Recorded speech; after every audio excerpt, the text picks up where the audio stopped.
injured one doing this. He's walking, he's started biking. He's doing good. He can make his own breakfast. He doesn't do it, but he can make his own breakfast.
Melissa just pulled up.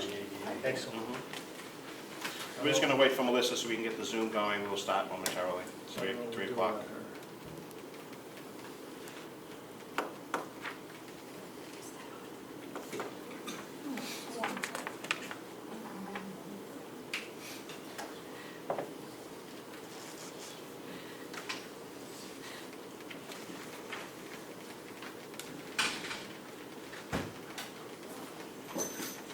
Welcome back, Ms. Siemens.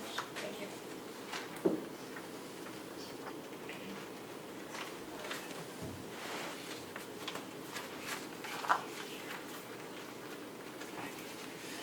Recording in progress.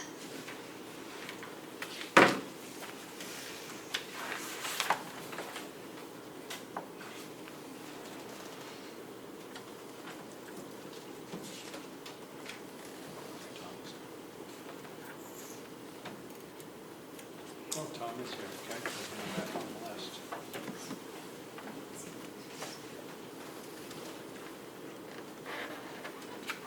Mr. Chairman, you're good to go. You have 1 member of the delegation on the Zoom. Just one. Yes.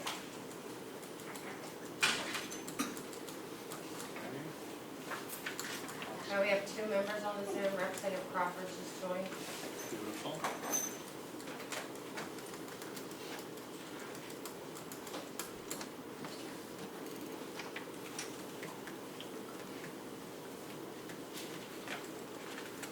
You have the treasurer on Zoom.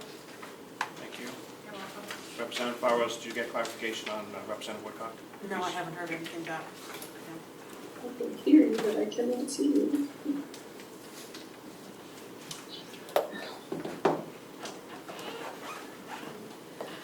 Everyone that's on Zoom, make sure that you are muted, please.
All right, we're going to call our meeting to order. There's no other members joining from Zoom.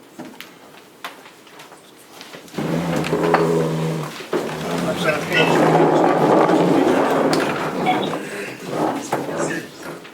I pledge allegiance to the flag of the United States of America and to the republic for which it stands, one nation, under God, indivisible, with liberty and justice for all.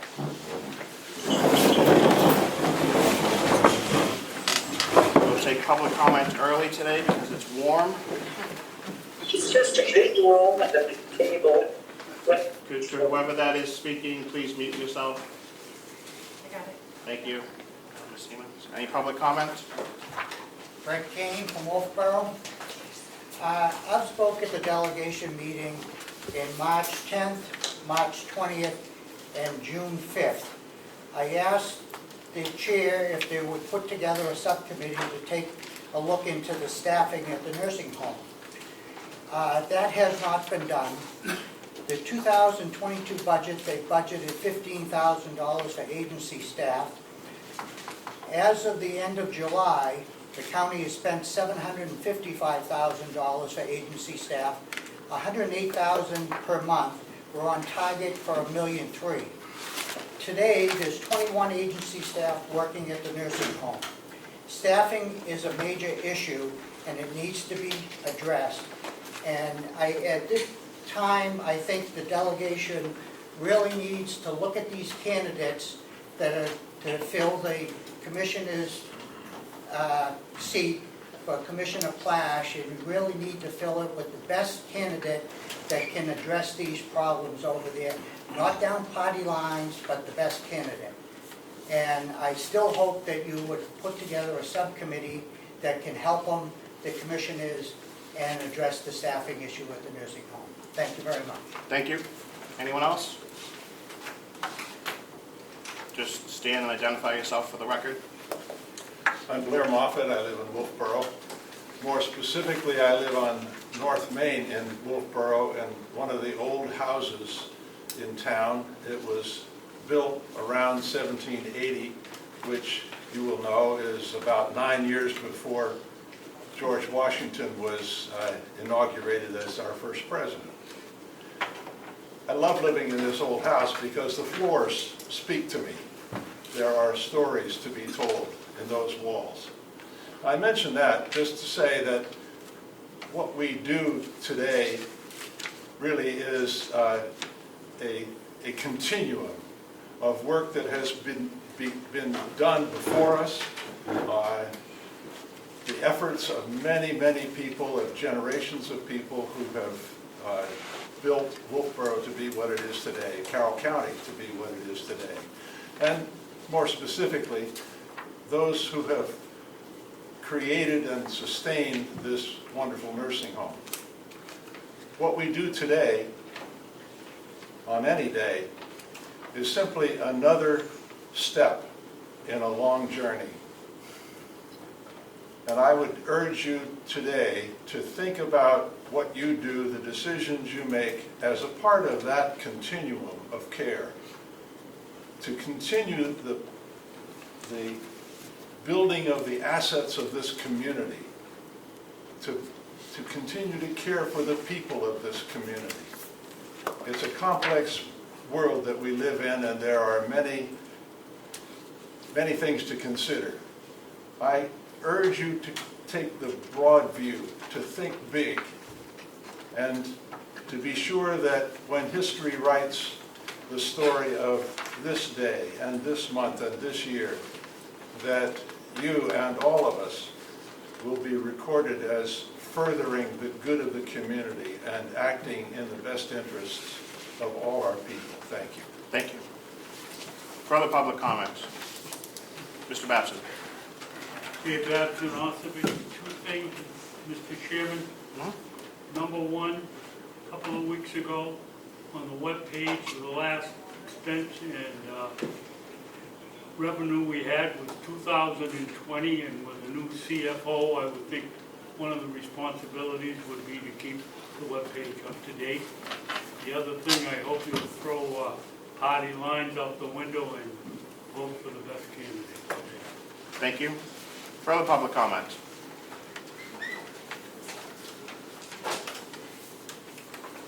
Hi, Bobby Bendon. I'm from Wolfboro. I had not planned on commenting today, but I think just looking around the room and seeing the people and listening to other people, that I just want to further sort of encourage you to do what's right for our community. And I'm going to tell my personal story because what you do today affects me, and what's been done in the past affects me. I started my morning by wiping my mother-in-law's bottom. I've started all my mornings and my days for the last few months doing this. Now, in our big plan, we signed my mother-in-law up to go to Mountain View years ago so she could transition easily and peacefully with people who know how to caretake, people who are skilled at caretaking, people who went to college for caretaking. I didn't go to college for caretaking. I am now pulled out of the market of contributing to our society. So as a fiscal conservative, I would hope you would look at this.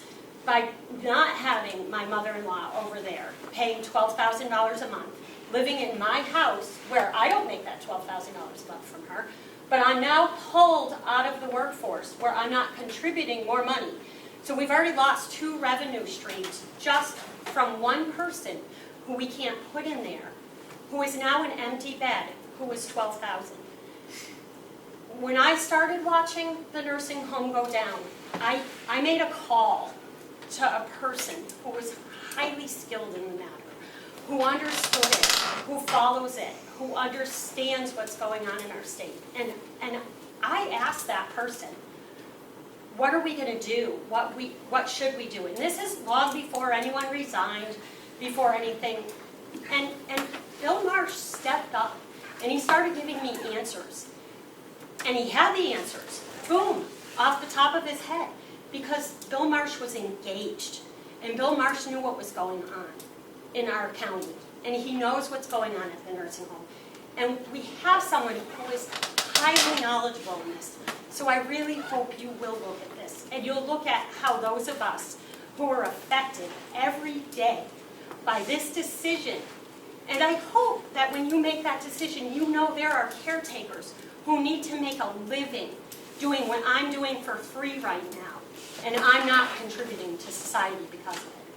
Thank you. Thank you. Any further public comments? Excuse me, Mr. Chairman. Yep. Dallas Emery, Center. I'm going to stand in opposition to Bill Marsh being a candidate. I don't think he's qualified, even though he is a doctor's position. I watched what he did through the whole COVID thing, and then he ran for governor. I would not be happy with him being our commissioner for this county. So, and that's all I have to say about it. Thank you. Any further public comments? Seeing none, there will be no public comment further on in our meeting because our public comment was first.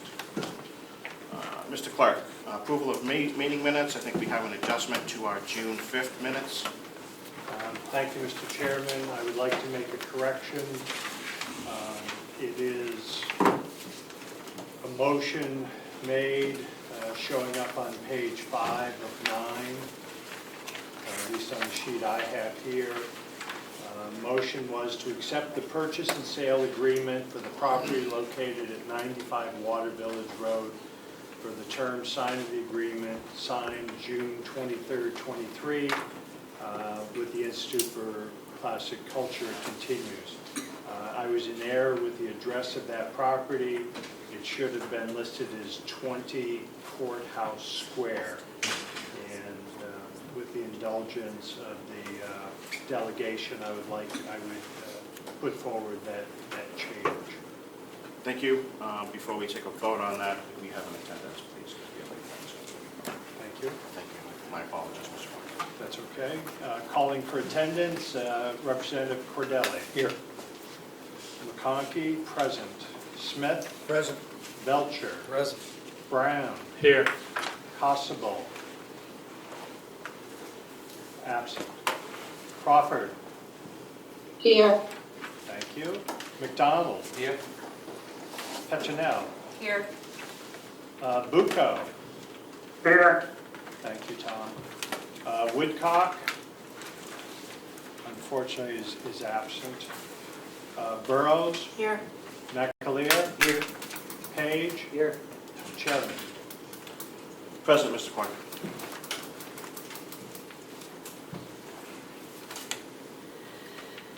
I show 13 in attendance. Thank you. Any further adjustments to the minutes? They look pretty good to me. Anybody else?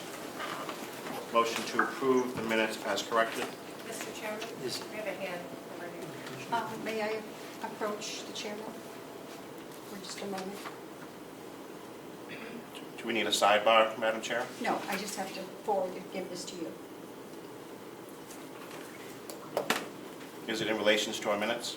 No, it's in relation to the upcoming vote.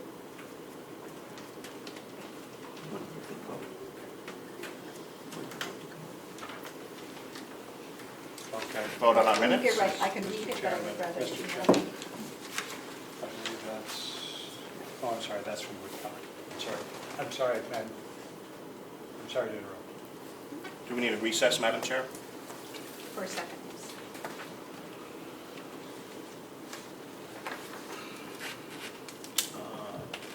Representative Woodcock will not be joining us, and we'll have a recess of 2 minutes. 3:14. Back in our meeting. 3:15. Motion was made, Mr. Chairman. Yep, so we have a motion to approve and a second. Second. Thank you. Who was the first? I'll take this first. Motion, accept minutes. Thank you. As corrected? Yes. Thank you. Motion is to accept the minutes as corrected. Cordelli? Yes. Matthews, yes. Smith? Yes. Belcher? Yes. Brown? Yes. Crawford? Yes. Thank you. McDonald? Yes. Petronell? Yes. Bucco? Yes. Burrows? Yes. McAleer? Yes. Page? Yes. Mr. Chairman? Yes. Motion carries unanimous. Thank you, Mr. Clark. Mr. Chairman, the treasurer has his hand raised on the bill. Mr. Treasurer, what can I help you with, sir? Who's on mute?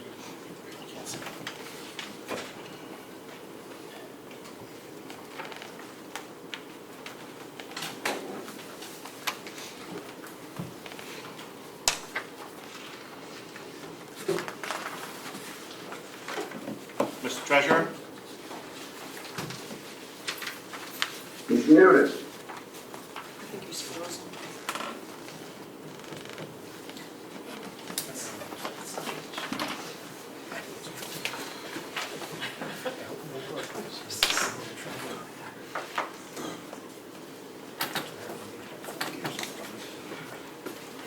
Okay. We will come back to him. I don't want to be in between. Okay.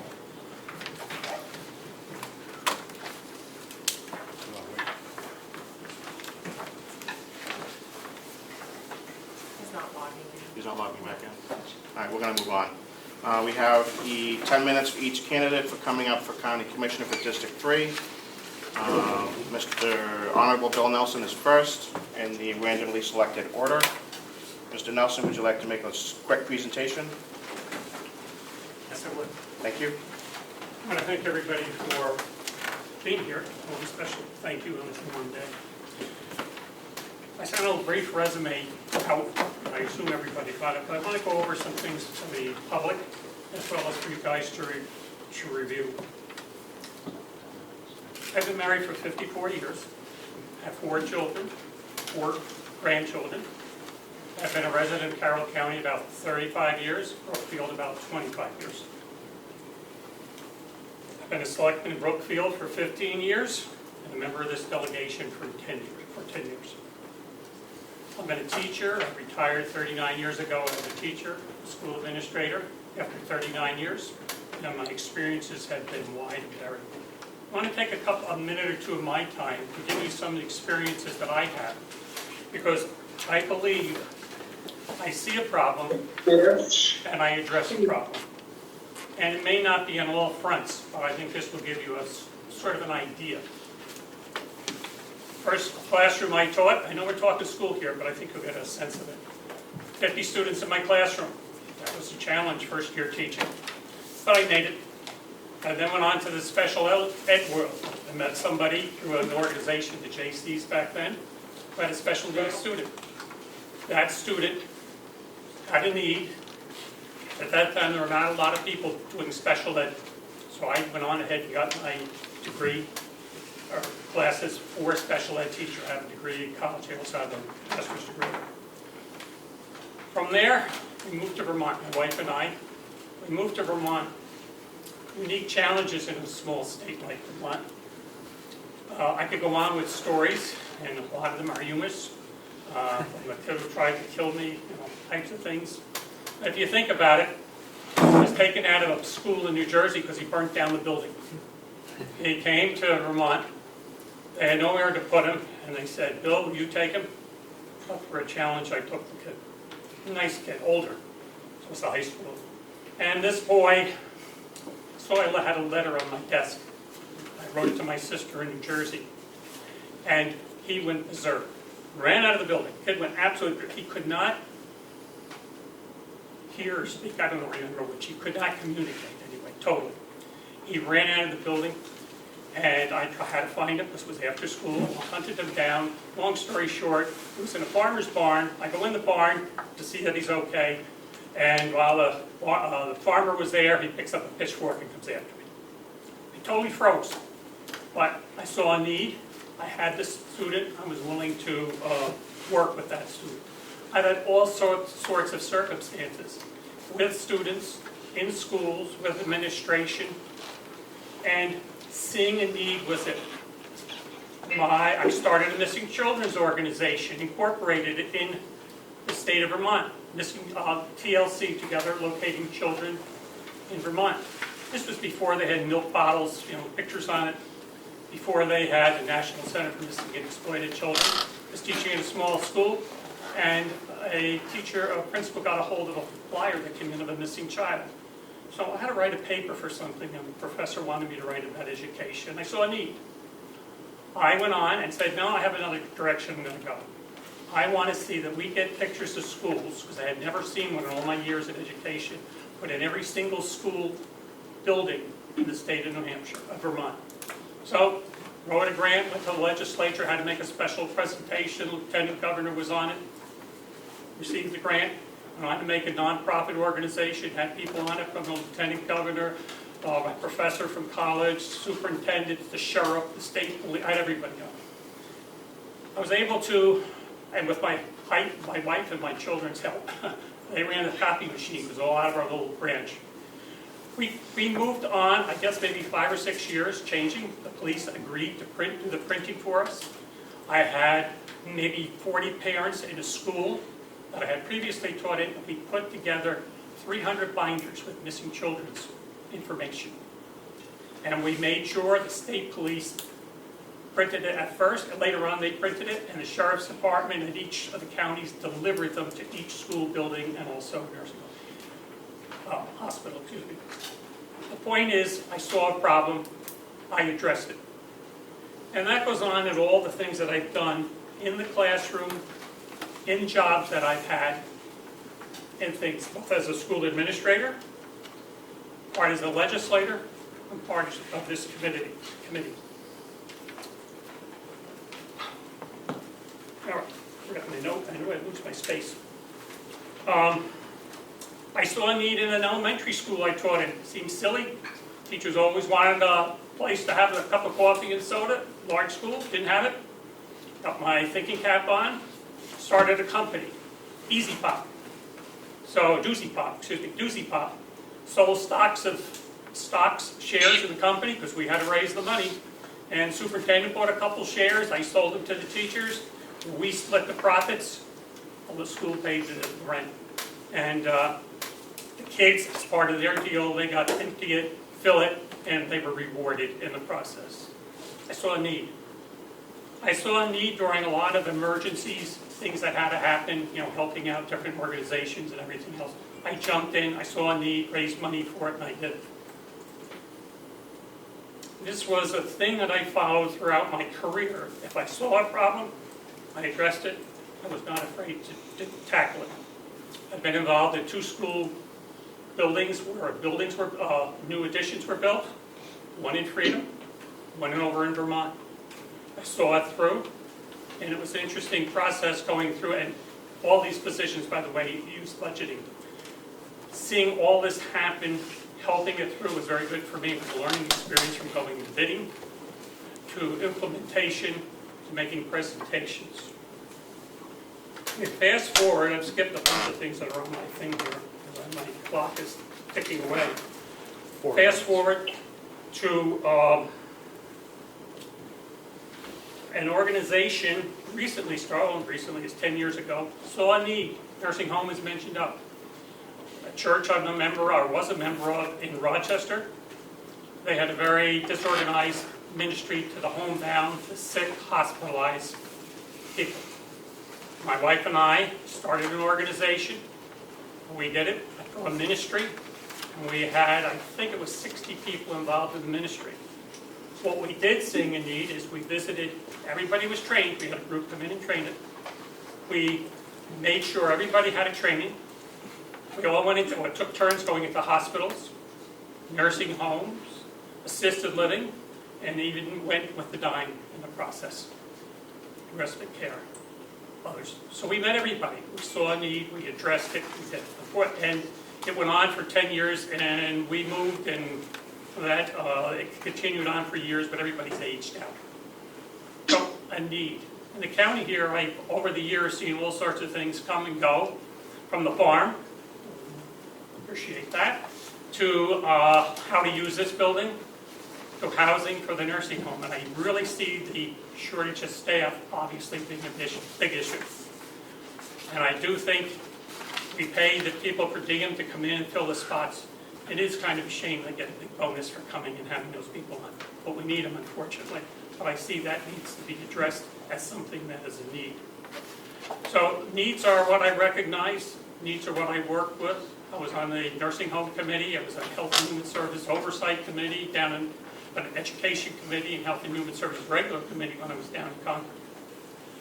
Saw a problem. A recent example, which doesn't relate to this, I saw a problem at Frisbee Hospital down there. Everybody was bailing shit. I made an issue with the state and said, we got a problem here. People, and this, I was on the Oversight Committee, so we got away with it. I said, you got a problem here. Everybody's leaving. There is a reason you have to go in and look at it. I made that presentation twice. All the big shots from Health and Human Services were there. Went to talk to the head of the hospital. Well, he was part of the new company that took over, got over with him. And more doctors left. And it's just how sad that a hospital that was doing well folded because of mismanagement and new ownership. 1 minute, Mr. Nelson. Oh, thank you very much. So I know other people here have all sorts of experiences. I'm somebody that rather likes to be in the trenches, likes to see a problem, address it, and come to a conclusion that works out.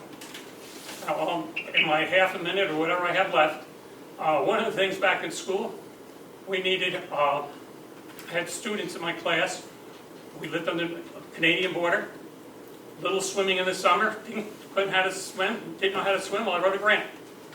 We took a bus every day, or for 10 days, up to the Canadian side, where they had a swimming pool. We took lessons.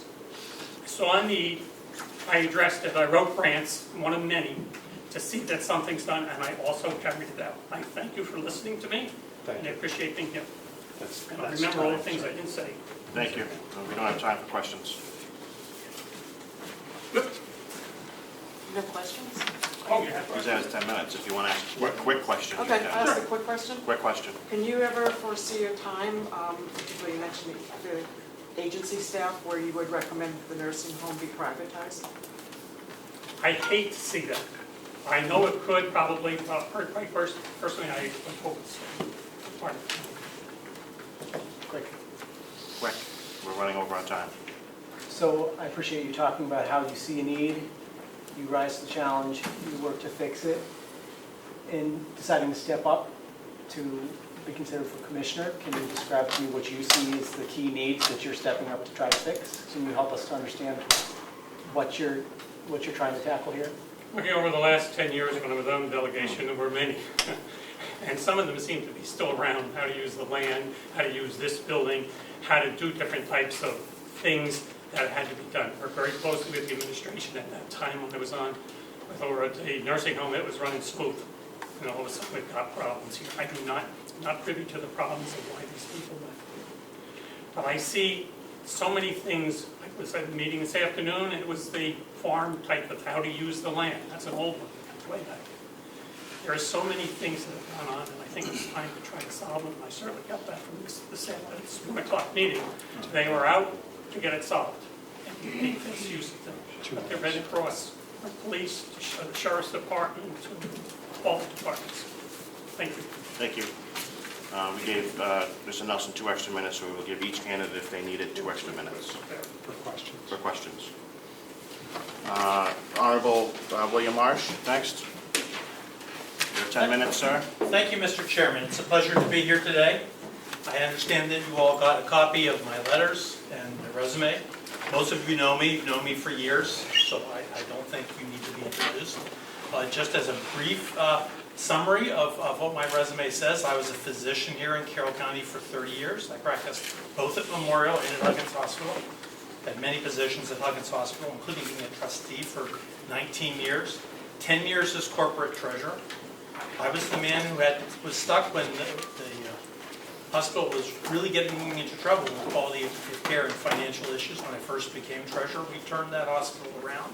I'm very proud of its quality of care scores at this point in time, and its financial status should be obvious to all of you, particularly when you compare it to what's happened in Frisbee, as what was mentioned, or what happened in Laconia. Served 6 years here on the Carroll County Delegation, served 12 years as moderator of the town of Brookfield, almost 20 years as health officer of the town of Brookfield. I've done a lot for the county over the years. Why am I running for this position? Because I do see a need. I think our nursing home has a problem. Our problem at this point in time is mostly quality of care. And that problem will morph into a financial problem if we do not solve it quickly. It already has morphed in the sense that you got a massive fine from the federal government. The first quarter financials did not look good. Thankfully, the second quarter and July financials look better. You have details in the summaries that I sent you. What needs to be done first and foremost to fix the nursing home? The first issue is we're in the middle of a COVID outbreak out at the nursing home. It's begging for another surprise inspection. The commissioners need to make sure that all of the quality of care and infection control protocols are in place so that you don't get stuck with another $150,000 fine. That needs to be done yesterday. After that, we all know that quality of care correlates very well with staffing. We know that Mountain View has low staffing compared to the surrounding nursing homes.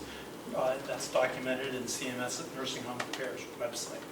The reasons for that are multifactorial, but the usual reasons are not paying a competitive wage and not having competitive benefits. We need to address those issues, and we need to address them yesterday. I've done this before. I can do it again. I will make myself available to you if you so desire. With that, I will quit, and I'll be glad to take questions. Thank you. Questions for, my apologies. Marsh. Mr. Marsh. Sorry, Representative Burrows. Dr. Marsh. I'm going to ask you the same question I asked previously. Can you ever foresee a time where you would support the privatization of the nursing home? No.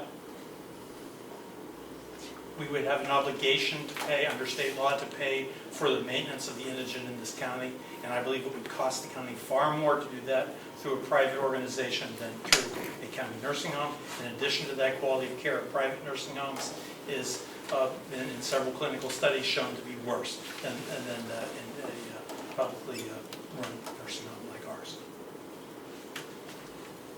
Representative Brown. Yes, Mr. Marsh. In regard to what you talked about, the status of the staffing over and having the proper funds to get the proper staffing, I'm sure you're aware that the commission has just completed a negotiation over there for the staff, a union staff, correct? The commissioners did increase the wages for the union staff. Whether that made up the difference sufficiently to make it a competitive wage is something. They've also done a wage study, which I believe is forthcoming imminently. We'll have data to look at that. I believe that will show that it has not made up the difference. There's also the issue of benefits. And when you do things like no longer pay for people's healthcare deductibles when you did that previously, you take people off and people will leave to other organizations that will give them those benefits. So you need to look at the entire picture, not just the wages. But yes, I am aware that we gave the union employees a relatively significant pay increase. So how would you approach that differently? Sorry, Mr. Chairman, just follow up. So how would you have approached that differently, since they acted in good faith in negotiating with the union and the staff over there to come up with what they felt was competitive wages and keep things under appropriate cost control for the taxpayers of the county?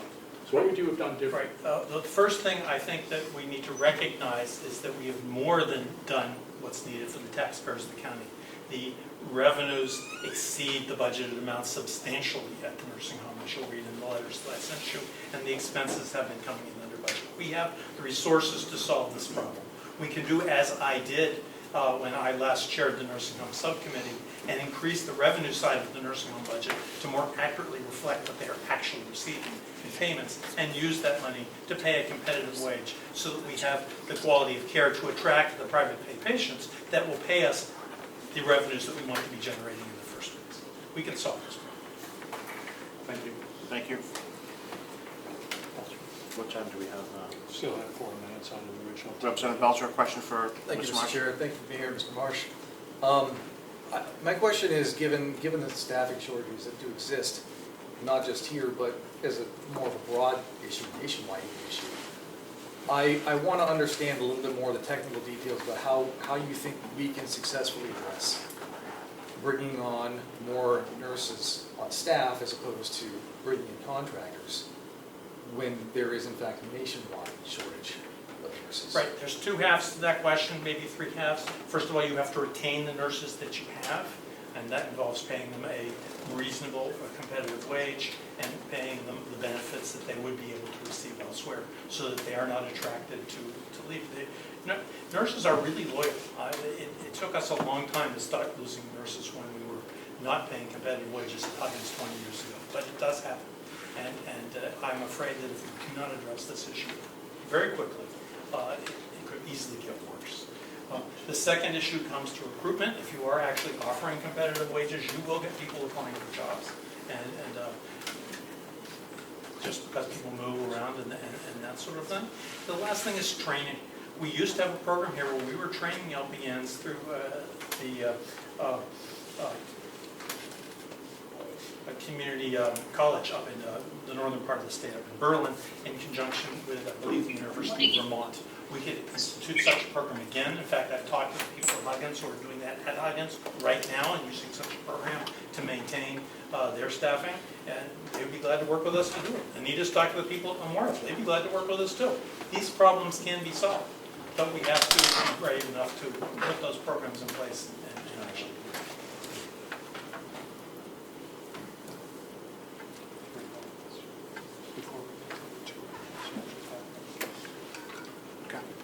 Representative Cordelli. Thank you, and thank you for putting your name forward for this position. Staffing shortages, you talking about nursing, but you also mentioned education. We've been talking about staffing shortages in education, in the teaching profession. We have one of the lowest, if not the lowest, unemployment rate in the country. In terms of nursing shortages, it is a nationwide problem. My grandson was in cardiac intensive care for 5 months. They had a nursing shortage. They had to double up on rooms to take care of those patients. And I don't think that their problem was salary related. I think it was available staff related. Do you see any parallel between the staffing shortages throughout a number of industries in New Hampshire with low unemployment? Of course, low unemployment makes it harder to get people to come to new jobs because they have other choices.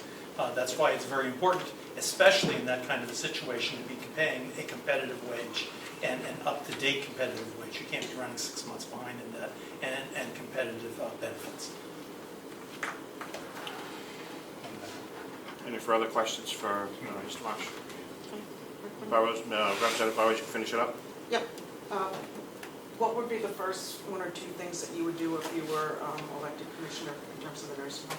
Well, the very first thing that needs to be done, as I said, was to make sure that we have our infection control protocols in place. We've been cited twice by CMS for that before the third time when they came to visit and gave the large fine. CMS ups the ante if you don't listen to them, and if we do not have those in order now, we are really begging for trouble. That's something that needs to happen yesterday. After that, I suspect this wage study will be available imminently. I hope so. It'll give us more data.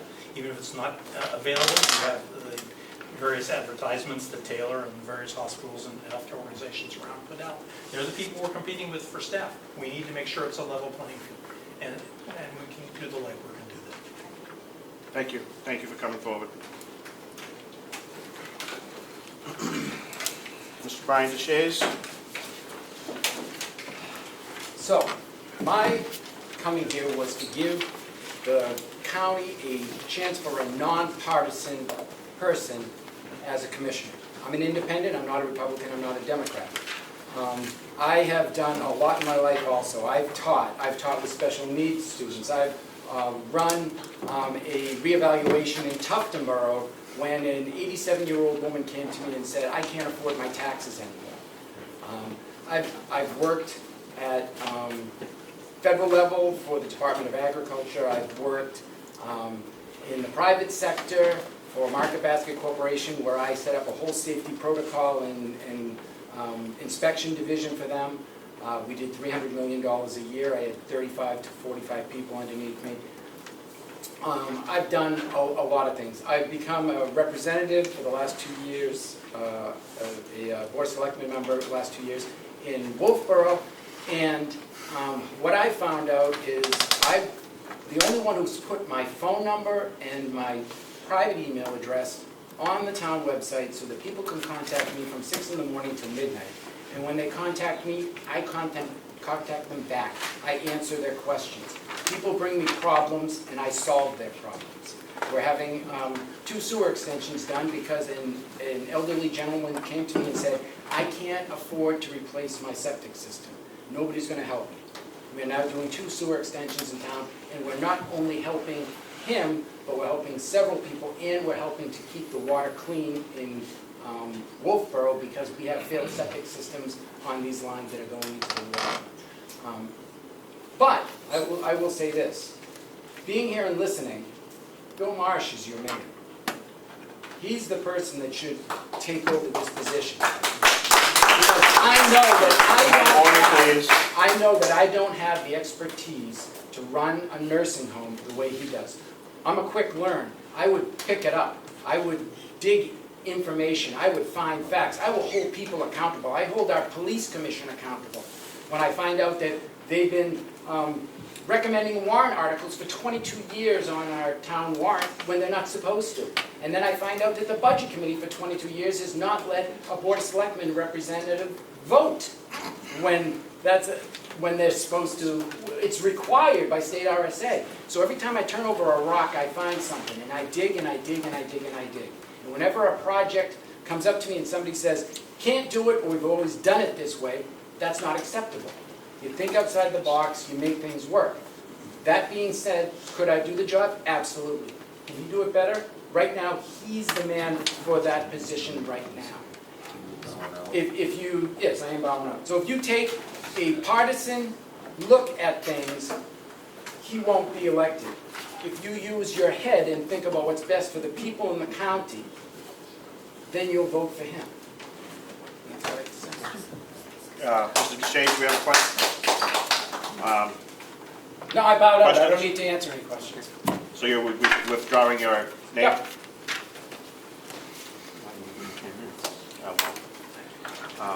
Representative Cordelli.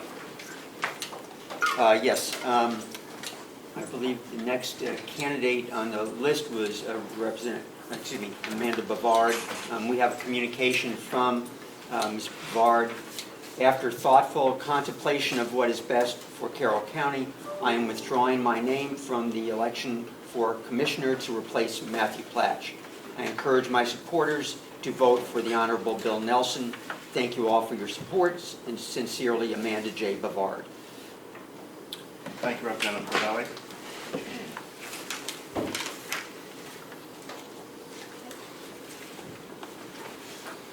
We send that to Melissa after the minutes. We'll get that over to you for the minutes. Thank you. All right, seeing as we have 2 names removed,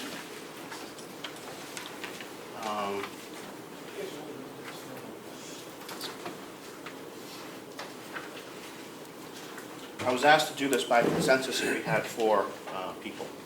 Seeing as we only have 2, we will just quickly go around the room, name your pick, and then we'll have a subsequent motion with the member that has the most votes. Mr. Clerk? So just to be clear, I'm going to call the roll and then ask them for their choice. Yes, sir. Okay, I can do that. Representative Cordelli. Yes, my selection would be the Honorable Bill Nelson. McConkey moves Nelson. Smith. The Honorable Bill Nelson. Belcher. The Honorable Bill Nelson. Brown. Bill Nelson. Crawford. Representative Nelson. McDonald. Representative Nelson. Petronell. We'll have order here. Bill Nelson. Representative Bucco. William Marsh. Thank you, sir. Burrows. William Marsh. McAleer. William Marsh. Page. Bill Marsh. Mr. Chairman. Honorable Bill Nelson. Mr. Clerk, you have a motion?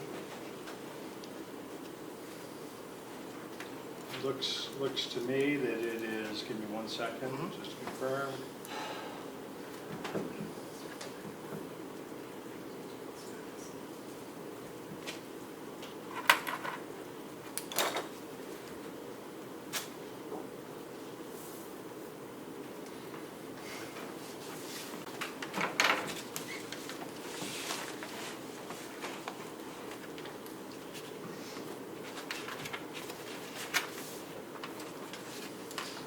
Chairman, I apologize, my N and N's aren't probably the best on my sheet, so I have 5 for the Honorable Marsh, and I have 9 for the Honorable Nelson.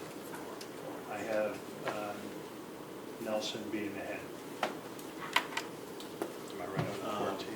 No, we have 13 present. It's 4. 9.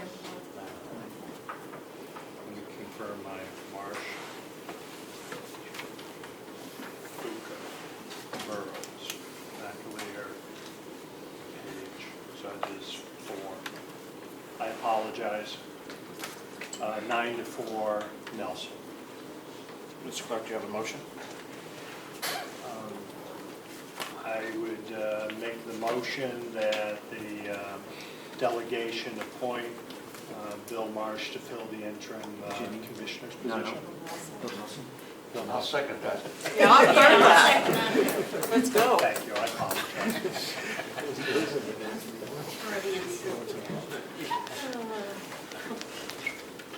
Motion to appoint Honorable Bill Nelson. Do we have a second? Thank you, Representative Cordelli. Any further discussion?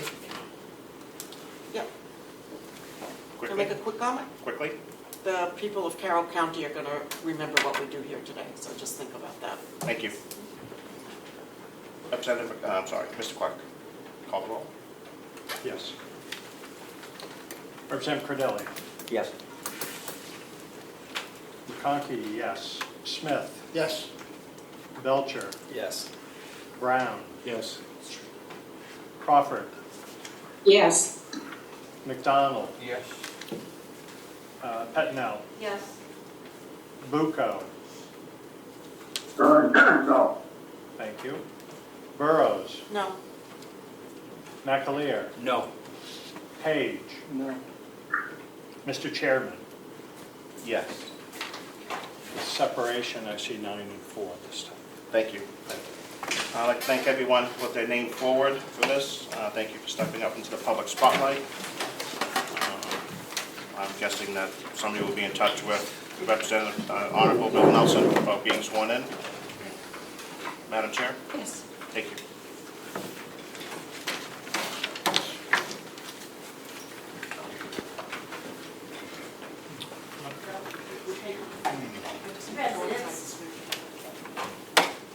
Question for Madam Chair. I didn't want to get to have time to watch your meeting today. Did you accept the resignation of the county attorney? Yes. Thank you. We move to accept the resignation of the county attorney. Is she present? Yes. I thought she was coming. Yes, she is. Yes.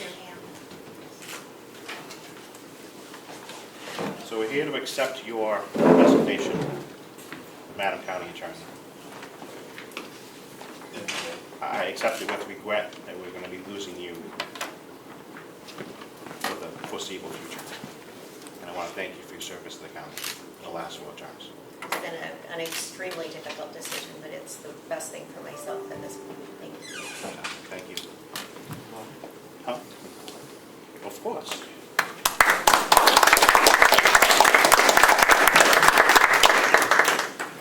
Motion to accept the county attorney Ed Bruzzi's resignation. So moved. Thank you, Representative Belcher. Do we have a second? Second. Belcher. Moved by Belcher, seconded by Cordelli. Yes. Motion with regrets to accept the resignation. Cordelli. Yes. McConkey votes yes. Smith. Yes. Belcher. Yes. Brown. Yes. Crawford. Yes. McDonald. Yes. Pettinell. Yes. Bucco. Yeah. Burrows. Yes. McAleer. Reluctantly, yes. Page. Yes. Mr. Chairman. No. There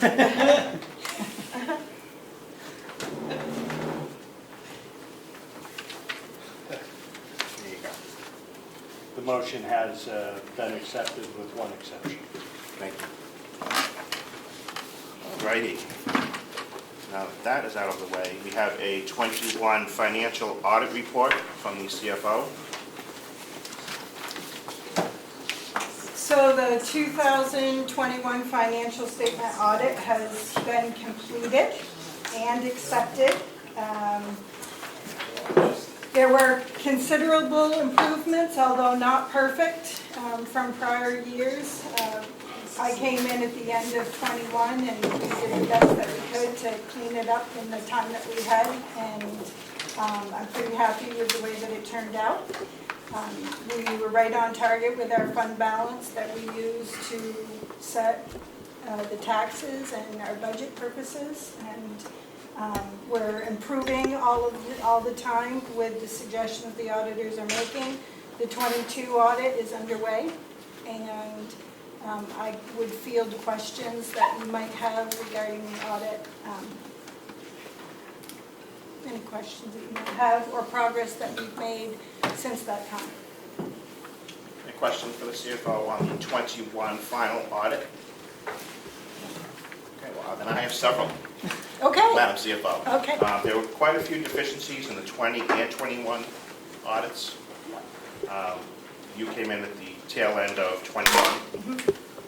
How many of those have been fixed for the 22 audits, who will be looking towards a cleaner 2022 audit than what we had in 20 and 21?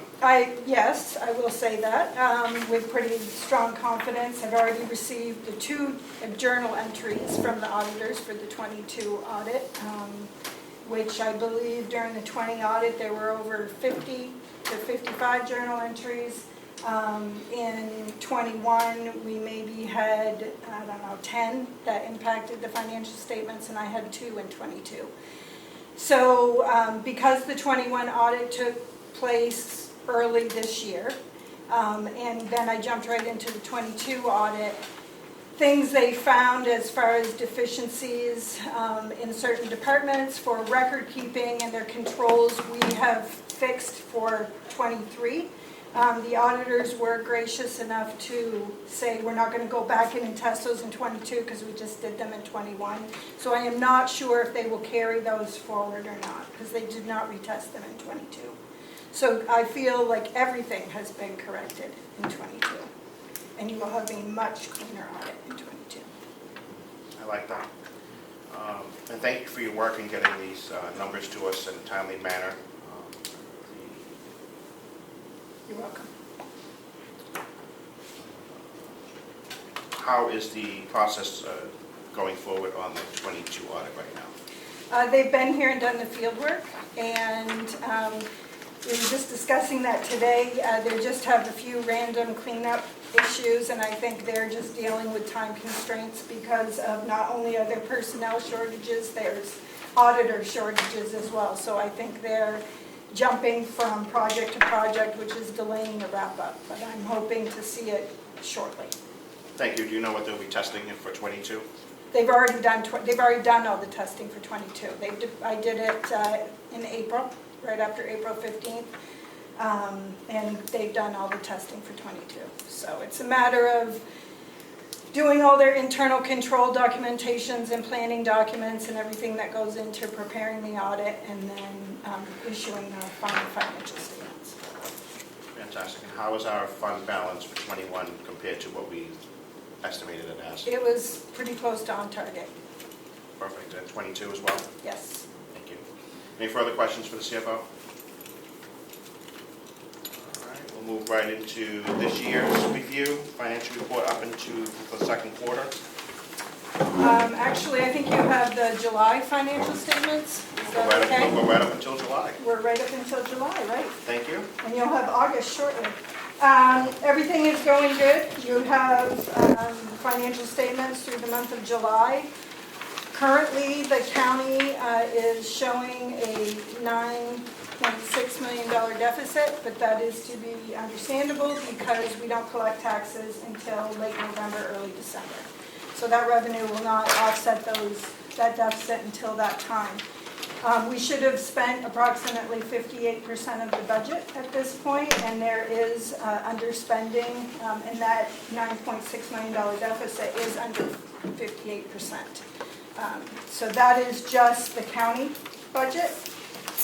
The nursing home budget is actually at a surplus of $133,000 at the end of July, but that is largely because of the pro share funds that came in excess of almost $2 million over budget. So had we not received that pro share funds, we'd be in a deficit position with the nursing home. I do want to say that I'm looking at the agency staff and the salaries extremely closely on a regular basis. And when you take all of the nursing wages with the staffing, we're about $160,000 off. So when you're hearing the numbers of $800,000 in agency staff, yes, that is true. And that's a very large number compared to the 36 that it was last year. But you have to look at the whole picture in order to put it into perspective. So when I take the budget for nursing salaries and the agency staff and compare it to what should be spent at 58%, we're off about $160,000. So that brings that number into a little better perspective for you. Thank you. Mm-hmm.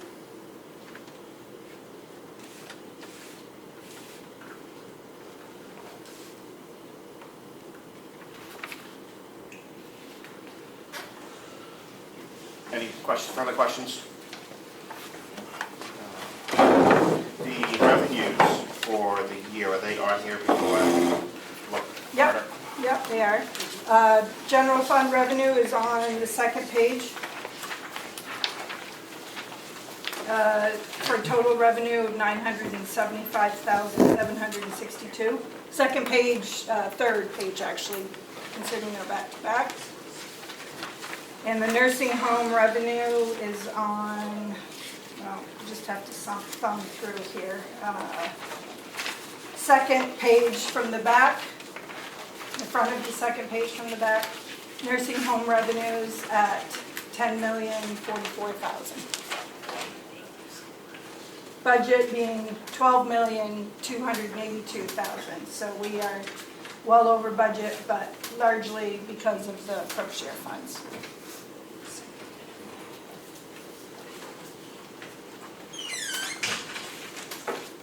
Say that again, we're over budget? Yeah, for revenue. Oh, my For revenue. apologies. Didn't Oh, you ask excuse me. about Yeah, revenue? we're talking about revenue, so my apologies. That's okay. Yeah.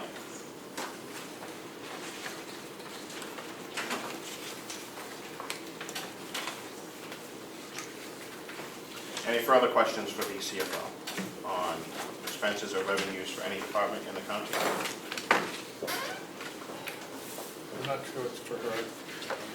It's okay. Representative Brown. Yeah, I'm just, we've had a lot of questions about the agency costs, and I know we talked earlier on in the year about recruitment.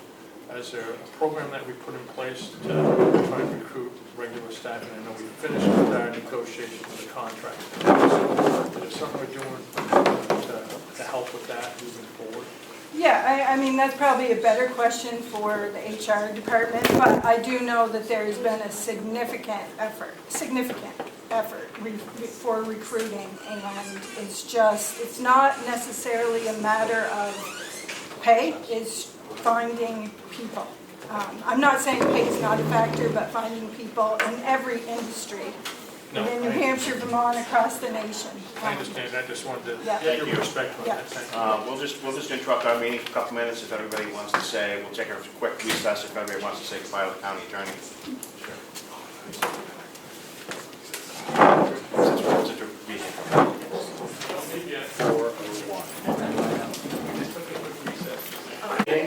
No, it doesn't sound like anyone wants you to live. 4:04.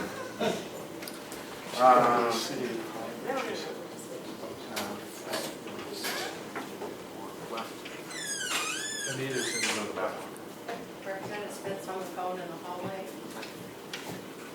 We just need 7 to 8 at the table. John, you look like you're all worked out today. Beat though.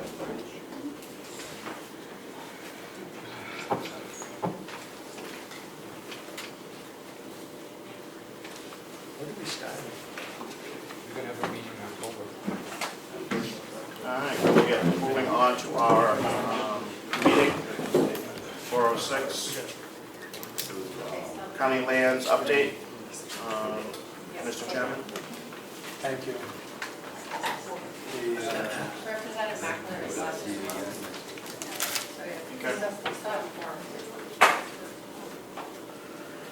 Thank you. Just a brief update, and we'll come back with more information, but Representatives Page, myself, and Brown have been meeting on a nearly every other week basis since March 31st, and we have been discussing activities concerning the land.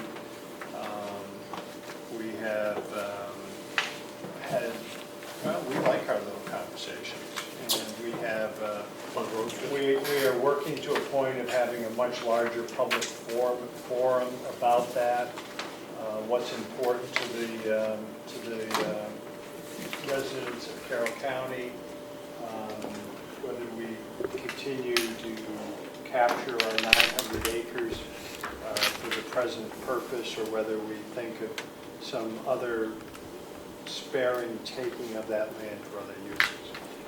We continue to meet on a bi-weekly basis, and we will, with a focus on the possibility of workforce housing and child care opportunities for our employees.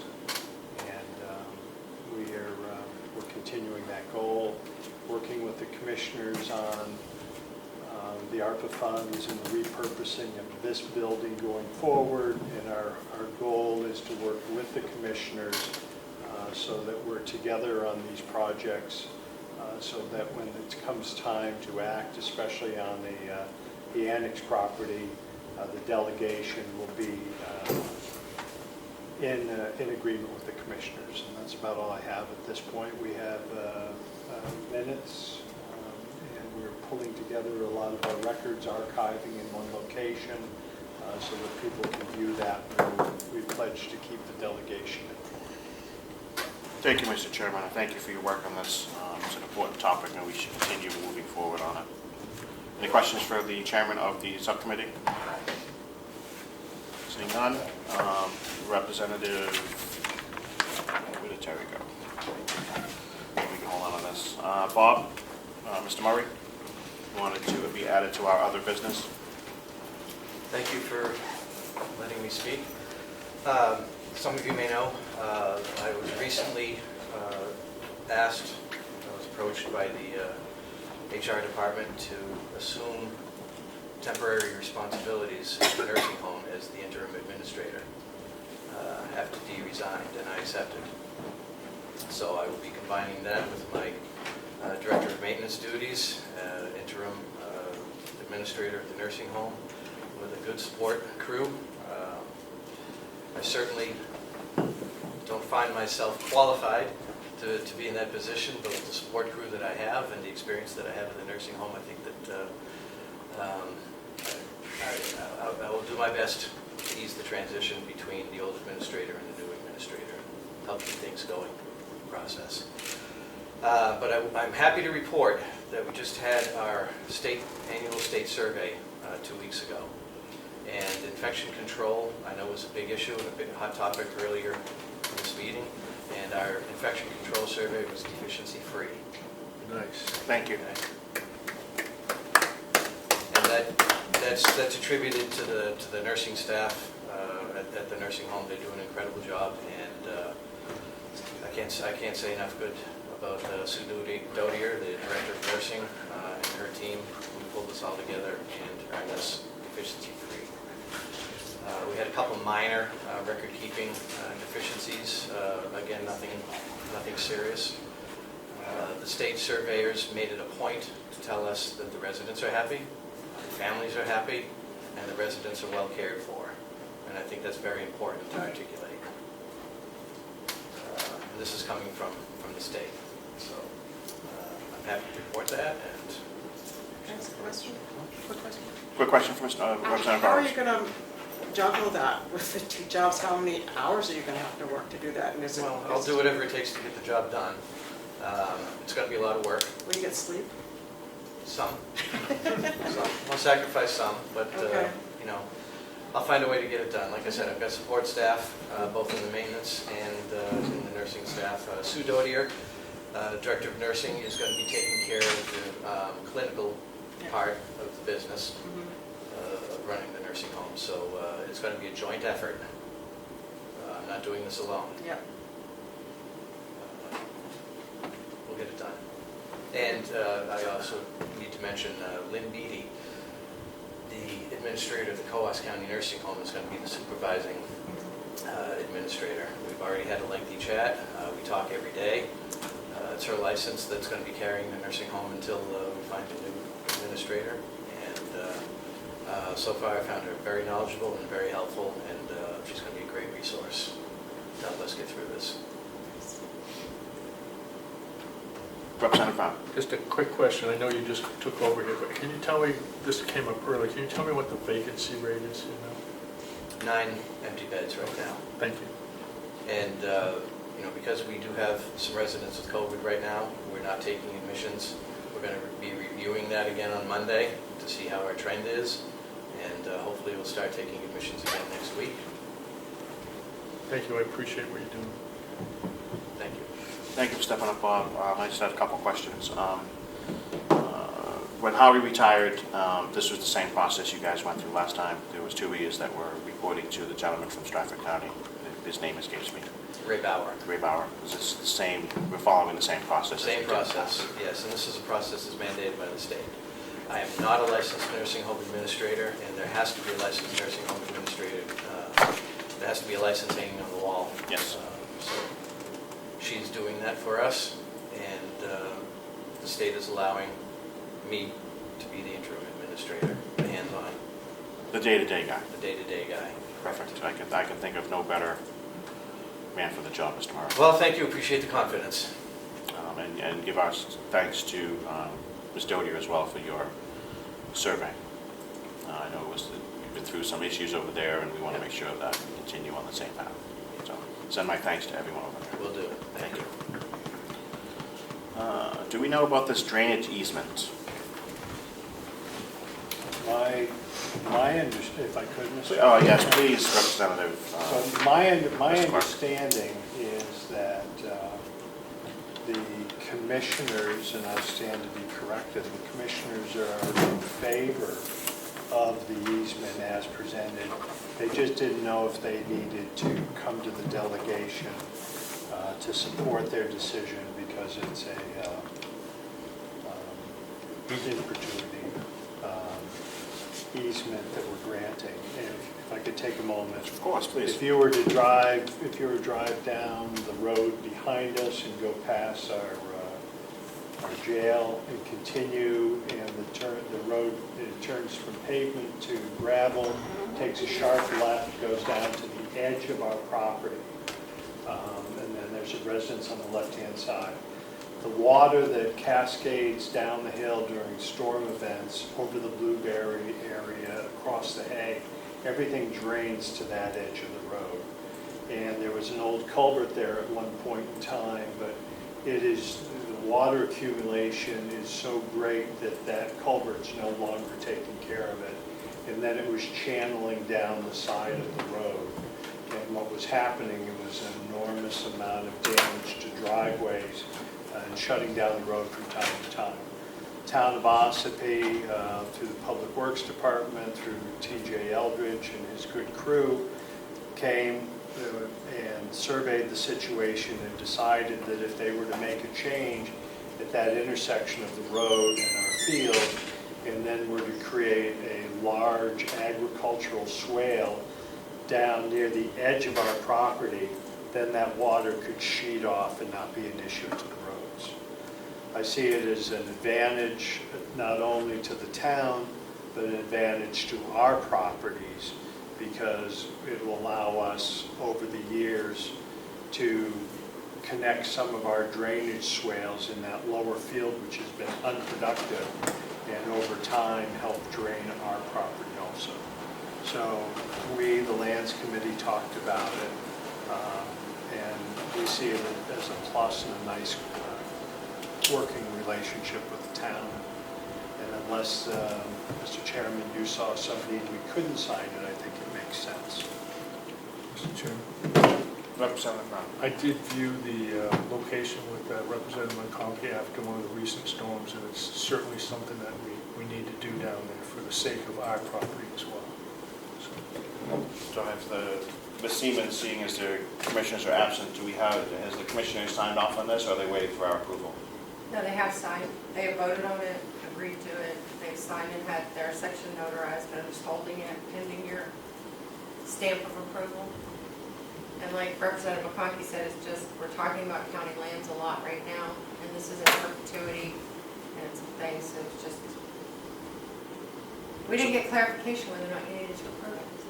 Well, we will put that to a vote to make sure we have it. If we needed it, great. If we don't, we have it.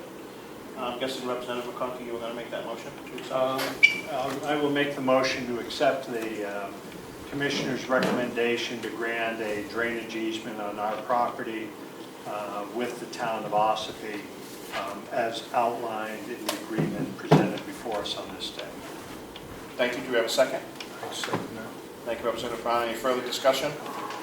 Clerk, call the roll. Motion made by McConkey, seconded by Brown, to accept the drainage easement as presented. Cordelli is no longer here. McConkey is a yes. Smith is a yes. Excuse me, Smith, your call is yes. Yes. Belcher. Yes. Brown. Yes. Constable is absent. Crawford is gone to her selectmen's meeting. McDonald. Yes. Edmundell is no longer present. Bucco. Yes. Thanks for hanging in, Tom. Woodcock is absent. Burrows? Yes. McAleer is no longer here. Page? Yes. And Mr. Chairman? Yes. Still quorum? Yeah. I have showed 9. 9 in favor, no opposed. Thank you. Motion carries. Any other business to come before the delegation? I'm going to recess our regular meeting as we have to come back in October to appoint a county attorney. It'll give us a little more flexibility on our meeting times. Mr. Chairman, we have a quorum of the executive committee. Yes, executive committee, Representative Burrows, don't leave. I'm not going, I'm just, I was gonna run, but. We were going to get you. We're going to get these done. Okay. So we are, regular delegation is in recess till the call of the chair. We will convene the executive committee in 5 minutes. 5:18. Thank you. Sorry, 4:18. Thank you.